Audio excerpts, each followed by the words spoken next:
Este panel lo completa Natalia Houghton, especialista en análisis, seguimiento y evaluación de sistemas de salud del Departamento de Sistemas y Servicios de Salud, Unidad de Servicios de Salud y Acceso de la OPS-OMS.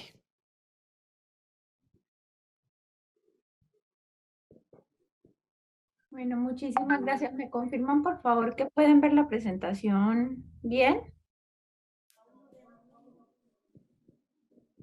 Ya la podemos ver. Bueno, muchas gracias. Bien, un placer de poder estar participando, así sea de manera virtual, también en este evento.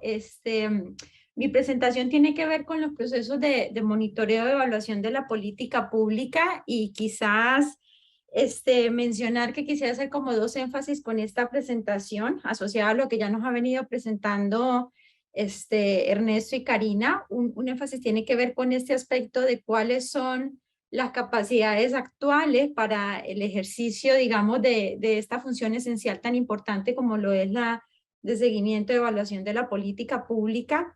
Y por otro lado, también cuáles son consideraciones para la mejora de la gestión de la evidencia, es decir, de la utilización de toda la información que resulta de los procesos de seguimiento y evaluación de la política pública.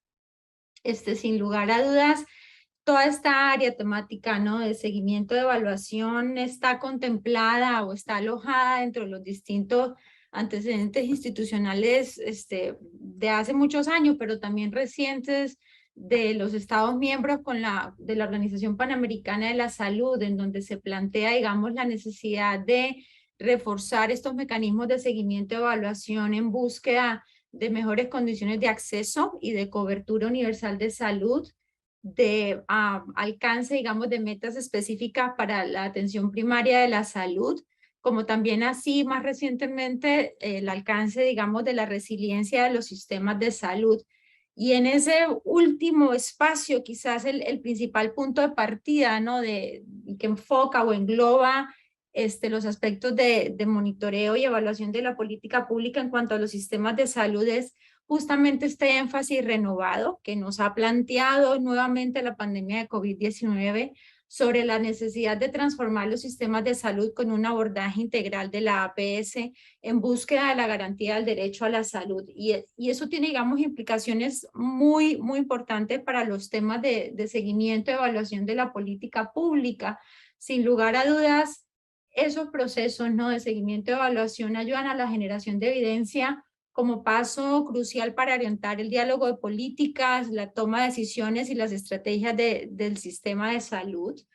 No obstante, se requiere de fortalecer muchos aspectos, ¿no?, que tienen que ver con la generación de evidencias de un enfoque más reflexivo, más analítico de cuáles son los distintos componentes del sistema de salud que influyen dentro o que influyen a los resultados de desempeño de los sistemas de salud, específicamente en las condiciones de acceso y cobertura, y del enfoque de APS integral y la garantía del derecho a la salud. Escuchamos, yo creo que con mucha frecuencia esto de que hay muy poca utilización también de los resultados que provienen de los procesos de seguimiento y evaluación, ¿no? Es como muy frecuente escuchar que se producen los reportes y los reportes después quedan colgados en un estante y por tanto hay poca utilización de la evidencia en la gestión misma de las políticas y de los programas del sistema de salud. Entonces, esto nos lleva a cuál es el enfoque, digamos, actual, ¿no?, de los sistemas de seguimiento y evaluación. Uno podría decir en las últimas décadas ha habido grandes esfuerzos en términos de mejorar la generación de evidencia, obviamente reconociendo que existen diferencias en nuestra región, ¿no?, obviamente entre los países en cuanto al nivel de desarrollo de los sistemas de seguimiento y evaluación, pero digamos, como patrón general, uno podría decir ha habido una mejora y un énfasis muy grande en la generación de evidencia, es decir, en tener datos con calidad, que se produzcan de manera oportuna y digamos, en la inversión de recursos para poder apoyar esos procesos de generación de evidencia. Y sin embargo, todavía tenemos la balanza un poco desequilibrada, ¿no?, en el sentido de que tenemos que también empezar ahorita a mejorar todos los procesos que tienen que ver con la gestión de evidencia, es decir, con la divulgación y el uso de la información que se produce a partir de los procesos de seguimiento y evaluación en la toma de decisiones, ¿no?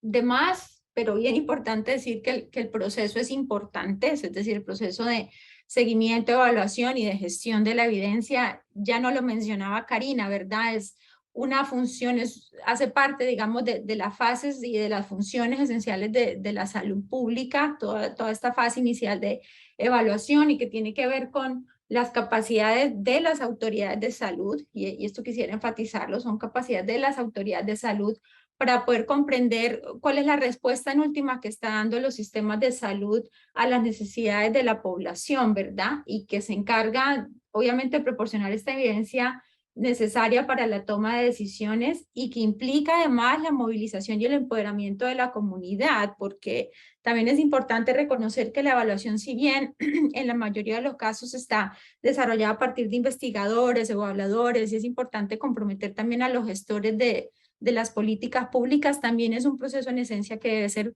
participativo y que debe involucrar a la sociedad en su conjunto también. Entonces, ¿cuál es el propósito, no? En últimas del proceso de seguimiento y evaluación. Bueno, es mejorar en esencia el uso de evidencia en la formulación y ejecución de las políticas y programas, con el objetivo en últimas o con la mirada de mejorar el desempeño de los sistemas de salud para alcanzar mejores resultados, ¿no? Mejores condiciones de salud, para mejorar la equidad, para alcanzar la garantía del derecho a la salud. Ese es, digamos, el propósito de los procesos de seguimiento y evaluación de la política pública en cuanto a los sistemas de salud. Pero existen muchos desafíos, ¿no? Para poder, digamos, cumplir con estos objetivos. Aquí, por ejemplo, estoy mostrando los resultados que hemos obtenido de estos ejercicios de aplicación de funciones esenciales de salud pública en los países en los cuales estamos implementando, ¿no? Los ejercicios que ya mencionaba Karina. Y lo que podemos ver es que existe, por un lado, gran variabilidad en términos de cuáles son las capacidades instaladas, en este caso para el ejercicio de las funciones esenciales relacionadas con los procesos de evaluación.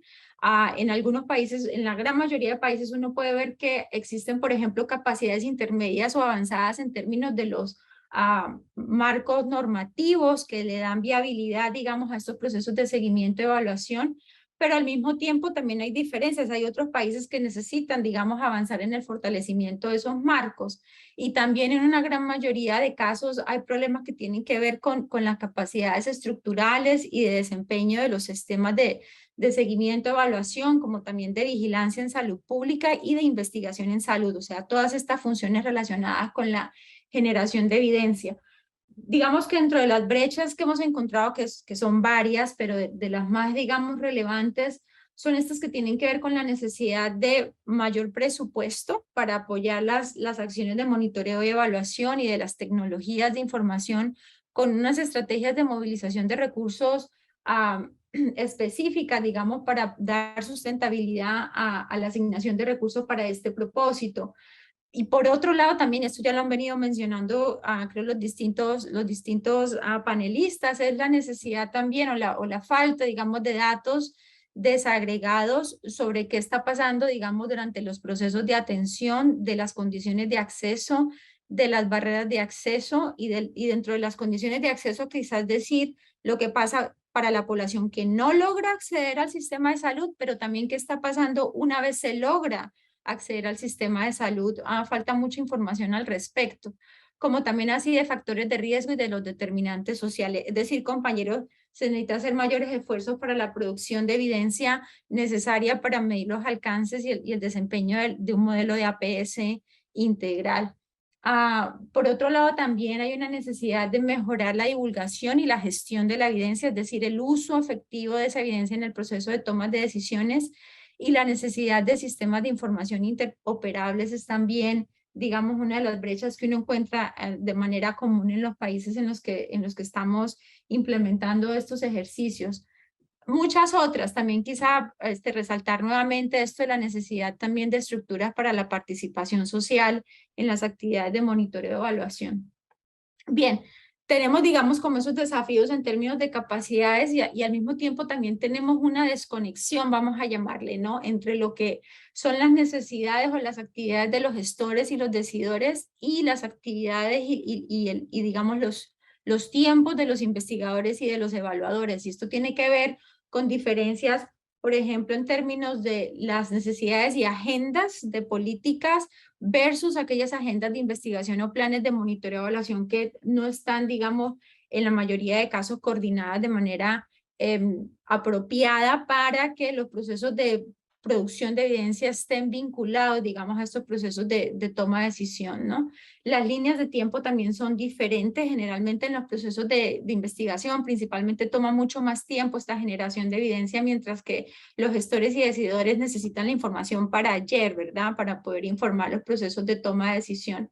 Y al mismo tiempo esta desconexión también hace que mucha de la evidencia que se produce no sea necesariamente relevante para el proceso de toma de decisión que está ocurriendo en el momento o para el contexto real del país o localidad donde se tenga que hacer ese proceso de toma de decisión.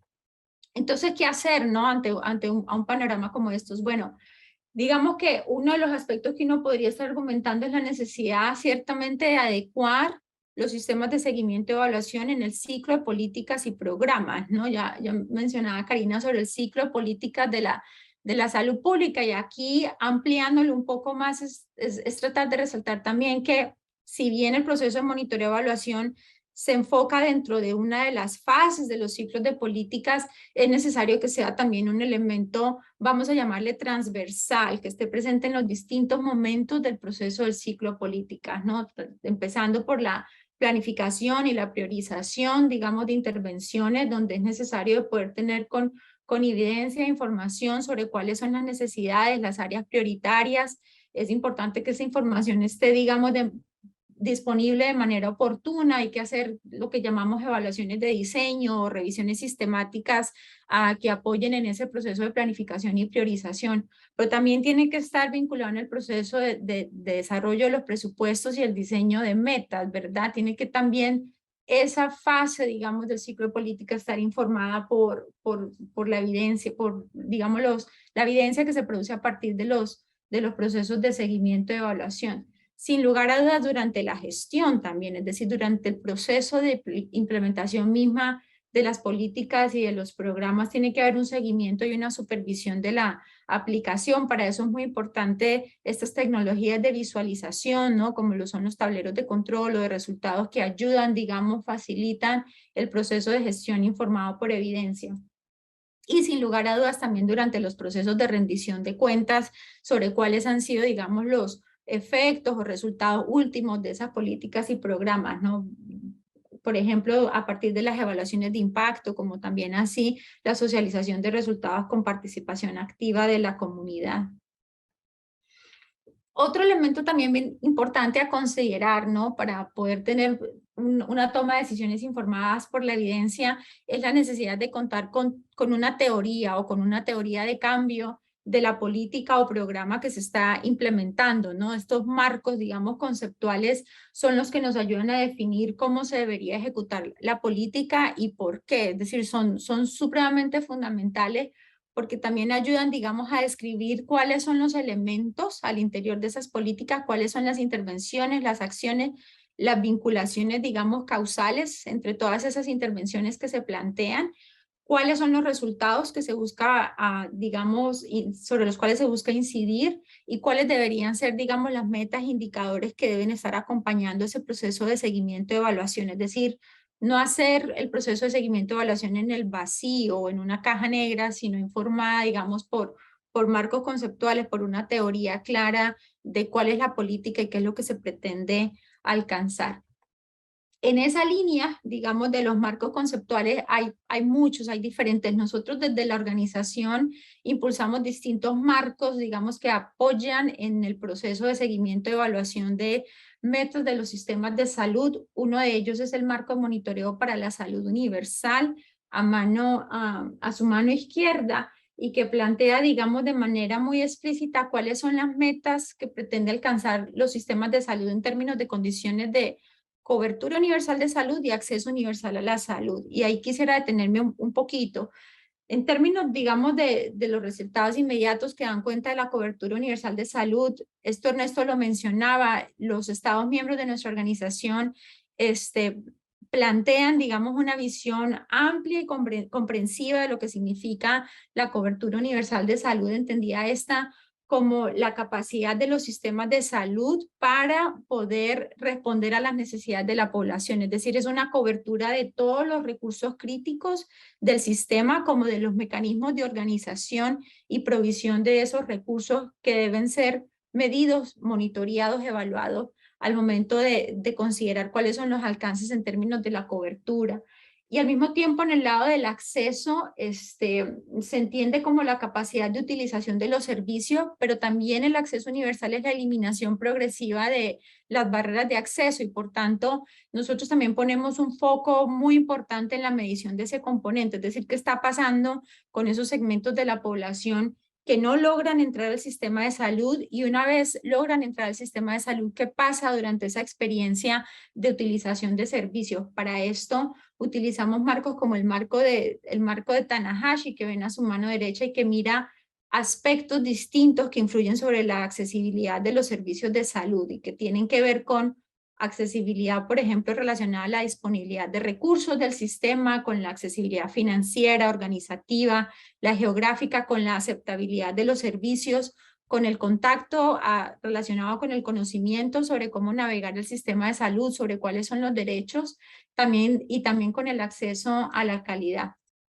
Esto ya lo mostraba Karina también en su presentación, pero un ejemplo, ¿no? De cómo uno está viendo estos resultados, digamos, de desempeño en términos de cobertura y en este caso de condiciones de acceso medidas como necesidades insatisfechas y barreras de acceso. Muy importante de tener, digamos, los lentes de equidad también, que es lo que estamos viendo en esta gráfica, ¿no? Es decir, esta diferencia que existe en la experiencia de barreras financieras, de disponibilidad, administrativas cuando uno mira a la población desagregada, en este caso por quintiles de ingreso, ¿no? Y lo que uno puede ver es población en los quintiles de ingreso más desfavorecidos tienden a experimentar con mucha mayor frecuencia este tipo de dificultades al acceso a los servicios de salud.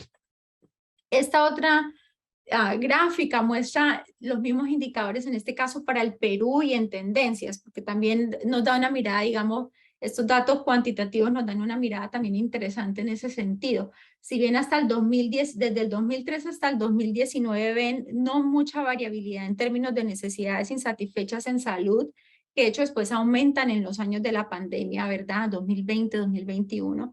Y cuando analizamos al interior de las razones por las cuales la población reporta necesidades insatisfechas en atención en salud, nos damos cuenta de que las razones son muy diversas, ¿no? Tienen que de nuevo que ver con barreras que dan cuenta de la aceptabilidad o falta de confianza en los servicios de salud, barreras que tienen que ver con los largos tiempos de espera, con las experiencias de maltrato, con, digamos, aspectos que tienen que ver con el contacto, entre otras dificultades al acceso que persisten y en algunos casos incluso han aumentado en el tiempo. Quisiera también resaltar que en estos procesos de seguimiento y generación de evidencia para las políticas públicas, los datos cuantitativos son importantes, pero también son muy importantes y valiosos los datos cualitativos. Y de hecho, la utilización de metodologías mixtas que combinen los dos tipos de datos dan una mirada muy rica y muy completa o más completa de cuál es la situación, digamos, real en términos del desempeño de los sistemas de salud. Este es un ejemplo sobre barreras de acceso para el caso de Colombia a partir de información obtenida con revisión de la evidencia existente, es decir, de la literatura y entrevistas con informantes claves.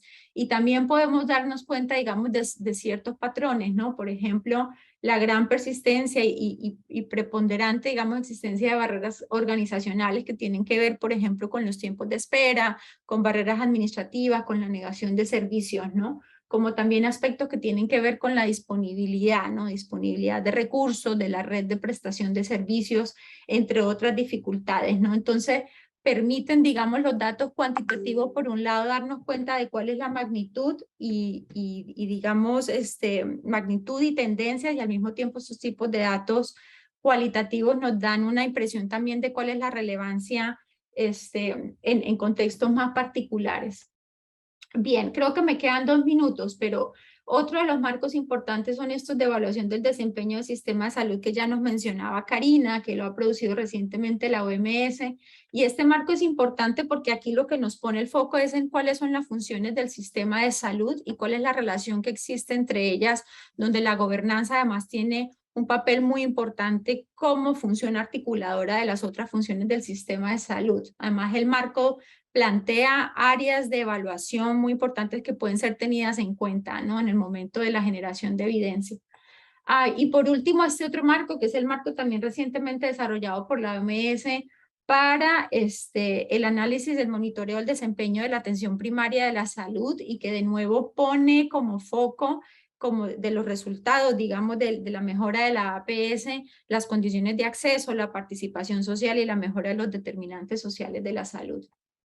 Bien, entonces, en últimas, ¿no? Lo que queremos es mejorar, digamos, ¿no? La producción de evidencia, la gestión de la evidencia y, digamos, cerrar esa brecha que existe entre el proceso de generación y el proceso de toma de evidencia informado por las evidencias, ¿no? En ese sentido, dos mensajes claves. El primero es que es importante que durante los procesos de generación de evidencia exista un acompañamiento por parte, digamos, no solamente de equipos de evaluadores, pero también de equipos de gestores y expertos en análisis político, técnico y social que le puedan dar calidad y análisis, digamos, de la viabilidad de las recomendaciones y resultados que resultan a partir de los procesos de seguimiento y evaluación, en últimas, para tener ya una balanza más equilibrada, ¿no? Donde podamos tener una generación de evidencias con la calidad y pertinencia y de manera oportuna de los datos, pero al mismo tiempo también una gestión de la evidencia donde los procesos de seguimiento y evaluación estén institucionalizados,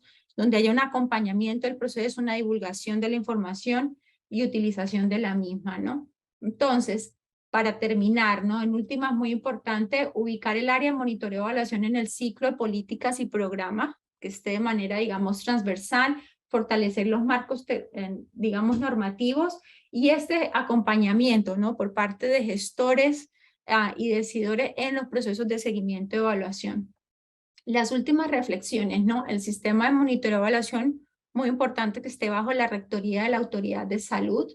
Es una necesidad fundamental esta de tener sistemas de información en salud interconectados, interoperables, tener marcos de análisis del sistema de salud que sean consensuados, ¿verdad? Considerando cuál es el ámbito de acción sobre el cual se quiere incidir, fortalecer los mecanismos de rendición de cuentas, los sistemas de monitoreo y evaluación, de nuevo en el ciclo de políticas, y por último, la necesidad de evidencia que den cuenta el cumplimiento de los principios del derecho a la salud, que era lo que mencionaba más temprano, en términos de las capacidades que existen para la generación de evidencia que dé cuenta de la disponibilidad de recursos, de la aceptabilidad de los servicios, de la accesibilidad en todas sus dimensiones, de la calidad, de la universalidad, de la equidad, de la sostenibilidad y de la interculturalidad, entre otros que son los principios que constituyen el derecho a la salud. Bien, muchas gracias.